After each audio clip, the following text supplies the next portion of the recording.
Welcome to the Maria Liberati Show, where food meets art, travel, and life.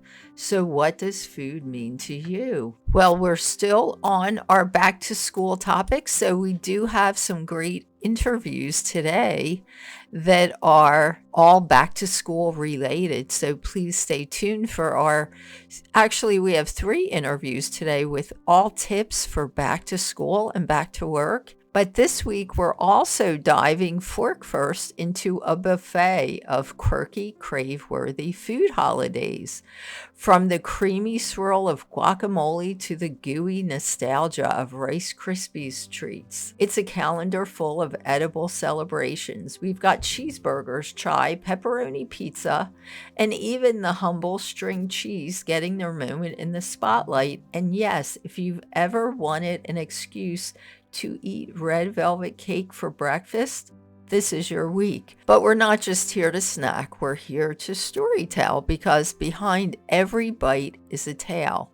And one of these holidays has a backstory that's as rich as its flavor. The most interesting backstory is National Guacamole Day, and September 16th is Guacamole Day, National Guacamole Day. Guacamole is not just a party dip, it's actually a cultural icon. Its roots trace back to the Aztecs, who created a guacamole, which is a mash of avocados and spices that was prized for its nutritional value and even believed to be an aphrodisiac. The word itself comes from the Nahuatl language. Sorry, trying to pronounce that, but it's the Nahuatl language. And it's Ahuarti. I think that's the word for avocado, and mole, which means sauce. And the Spanish conquistadors were so taken by it that they tried to replicate it back in Europe. But avocados didn't grow well there, so the recipe stayed uniquely Mex-American. So fast forward to today, and guacamole has become a symbol of Mexican culinary pride and a staple in global cuisine. National Guacamole Day is celebrated on September 16th, which I mentioned, which also coincides with Mexican Independence Day, making it a flavorful nod to heritage and history.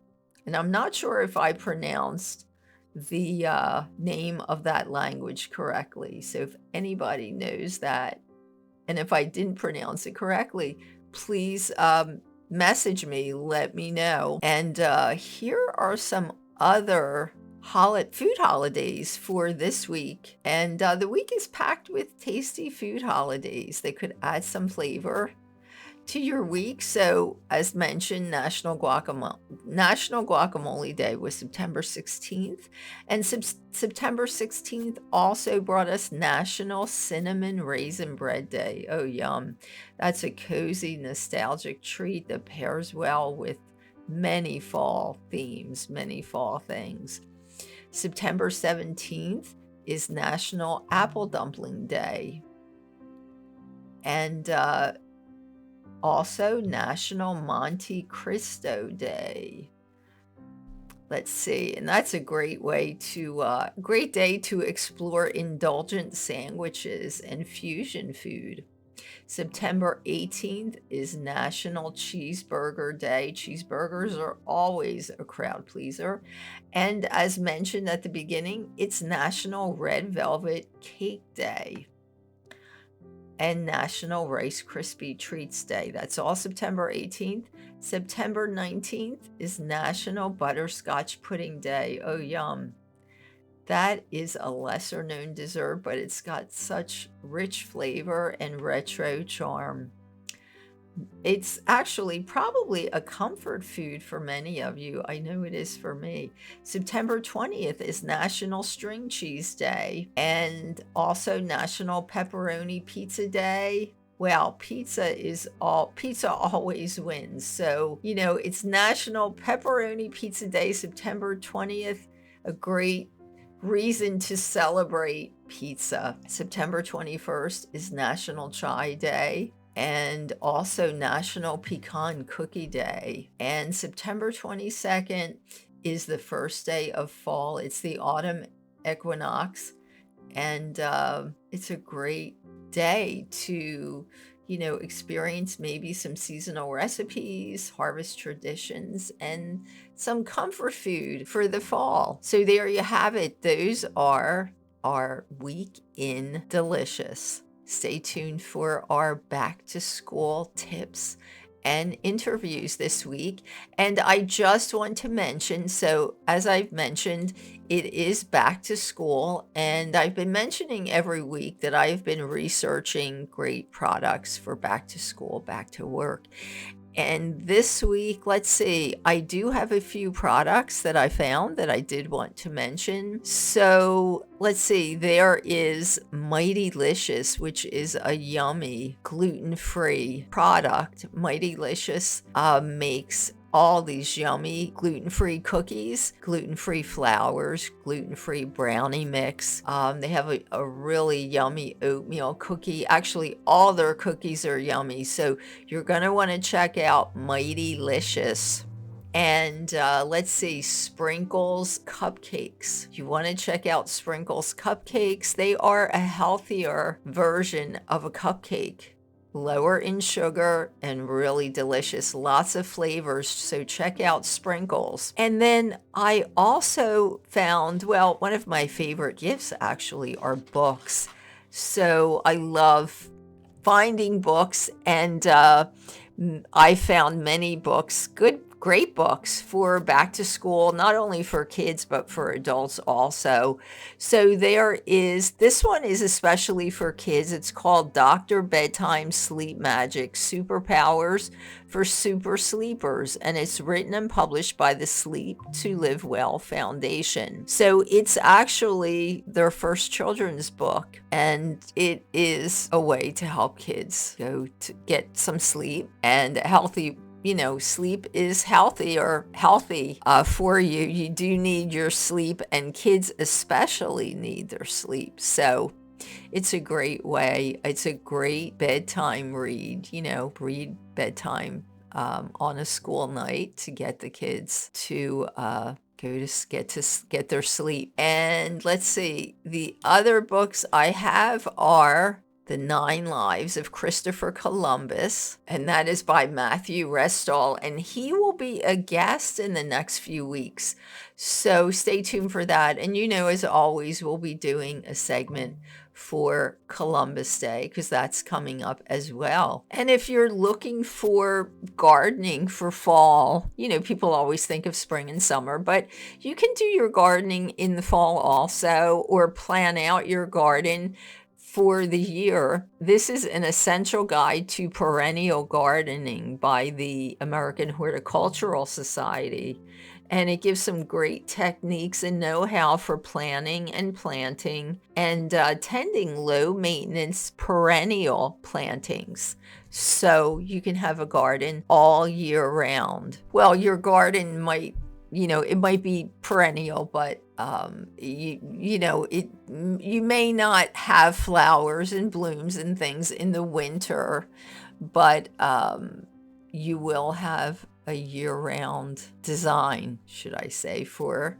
your garden. And you can also do, in the book, I love it because you can do a rock garden, which obviously is there year-round, and some other gardens. And I like how they use a lot of local plants that are local to wherever you are, how they encourage you to do that. So check out Perennial Gardening by the American Horticultural Society.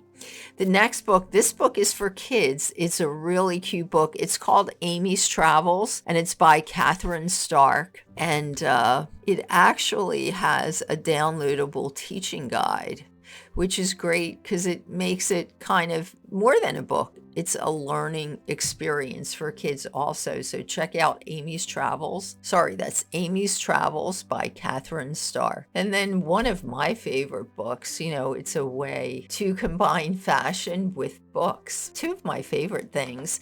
So this is a beautiful book. It's called The Ultimate Guide to Hermes Bags.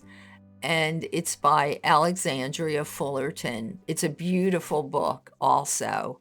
So it's the ultimate guide to Hermes bags. Check out that book definitely. If you love fashion, you will love this book. It's a beautiful book to put on your coffee table also. And stay with me for this week's interviews.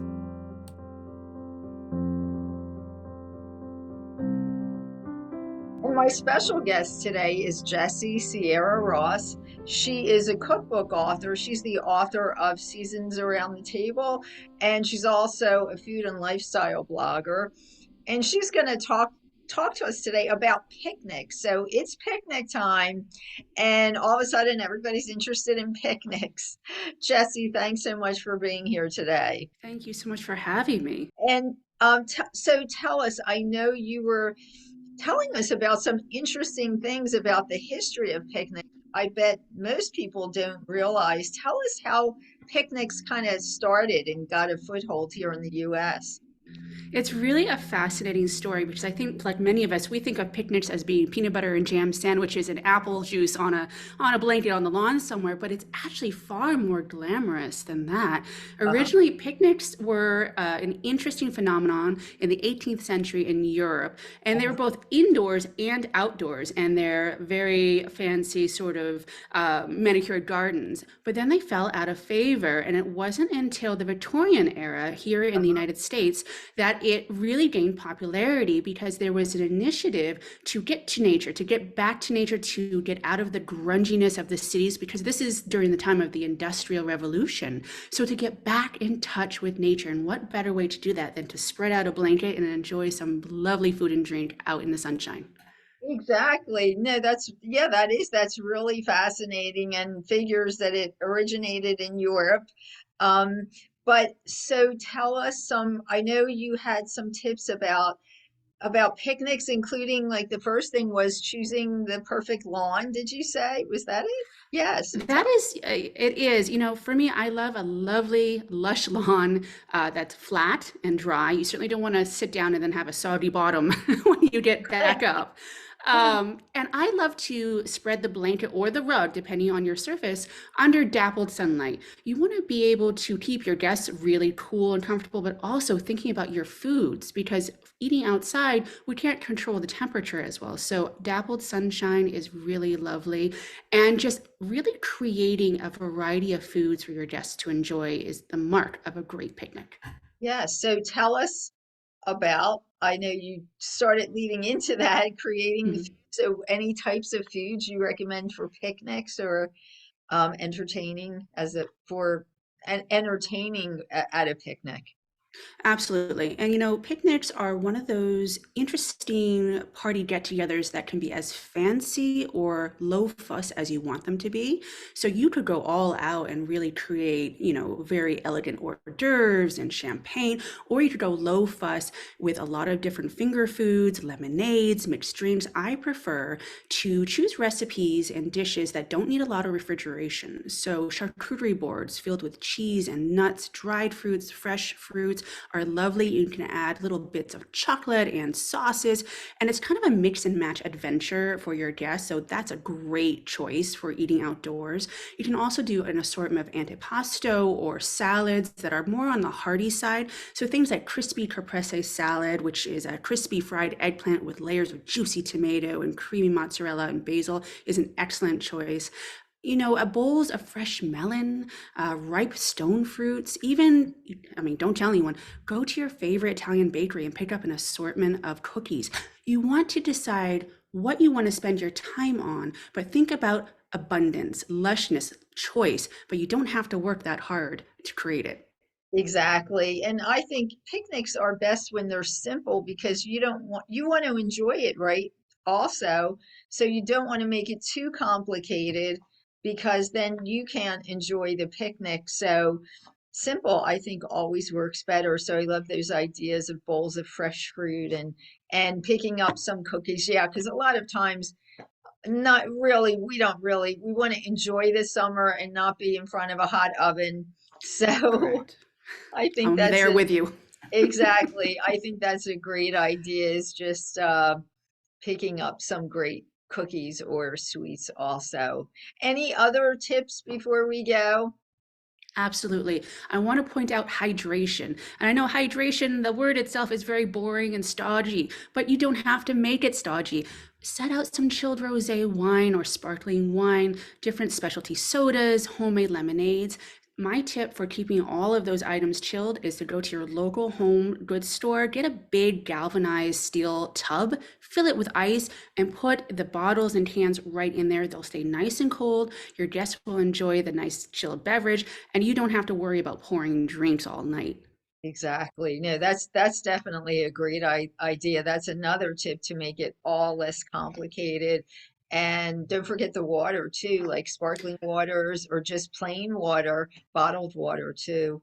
Absolutely. Or any, some types of waters. That's great. Great. Well, I know we're almost at 4th of July, so these are perfect timely tips for our picnic for 4th of July and many more picnics to come this summer. Thanks so much, Jessie. And just tell everyone where they can find you. I know you have a blog.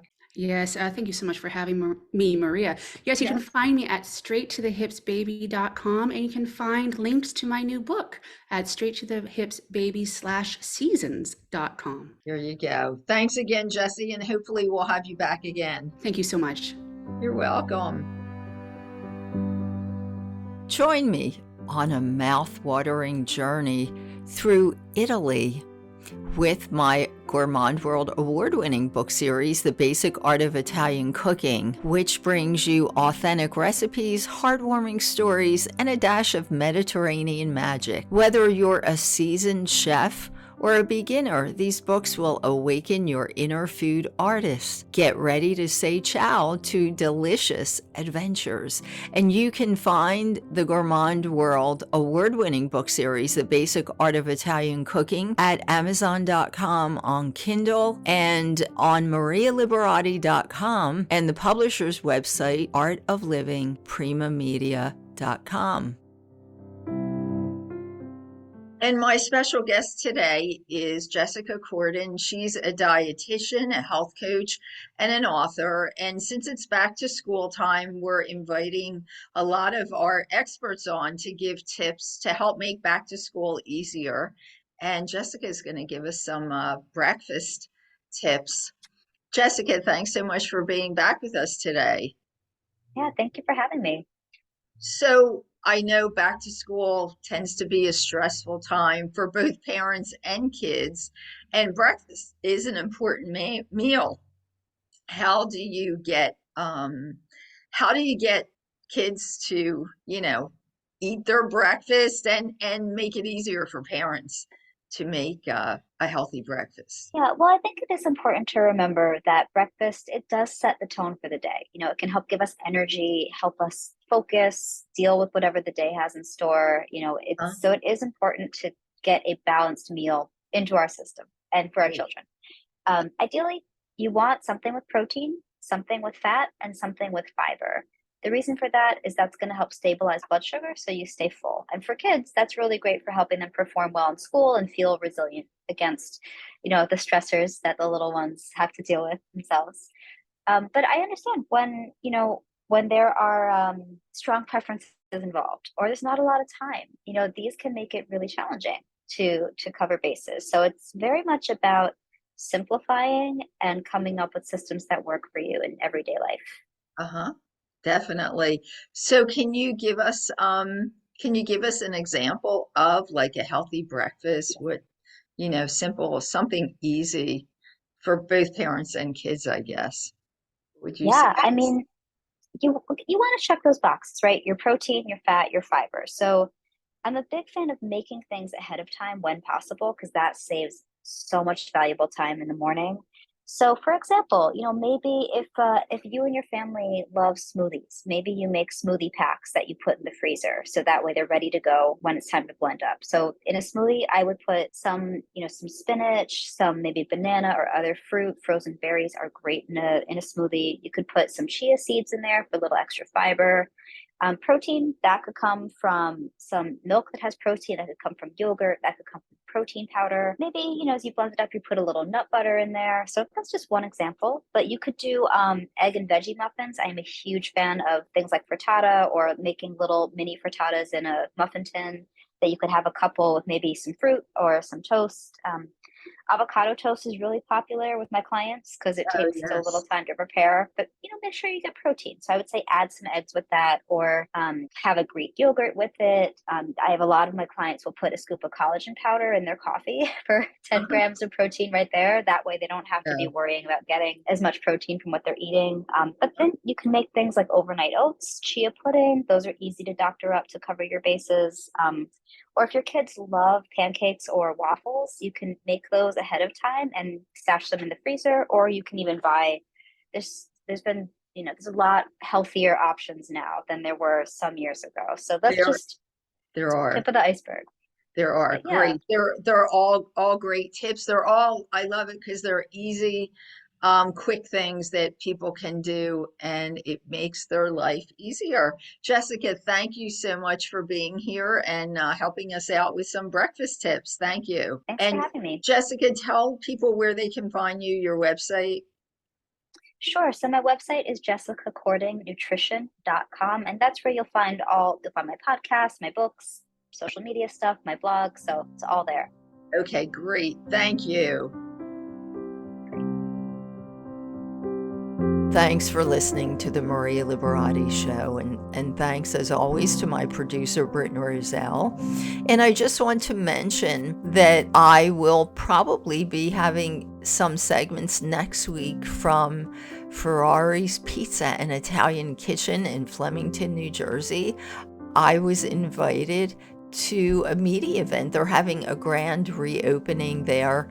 They're in Flemington, New Jersey. Their menu looks absolutely yummy. So hopefully I'll get some reels for Instagram, some pictures for the website at themarialiberattishow.com, and maybe we'll do some interviews also. And you can find the products that I mentioned at the beginning of the show for back to school, back to work on my blog, The Maria Liberati Show.com, and you'll find some links and info on the products. And as always, you can also find me at marialiberati.com, on Instagram at Maria Liberati, on Pinterest at Maria Liberati, on Facebook at Chef Maria Liberati, on Vimeo at Maria Liberati, our YouTube channel, The Maria Liberati Show. And let's see, you can also find my Gourmand World award-winning book series, The Basic Art of Italian Cooking, at artoflivingprimamedia.com, and on Amazon and Kindle, Barnes & Noble, and Amazon and Kindle have just about released audiobooks of some of my books, so now you can get them in audio version as well. And as always, you can find the books on my website, marialiberati.com, as well. And until next time, peace, love, and pasta.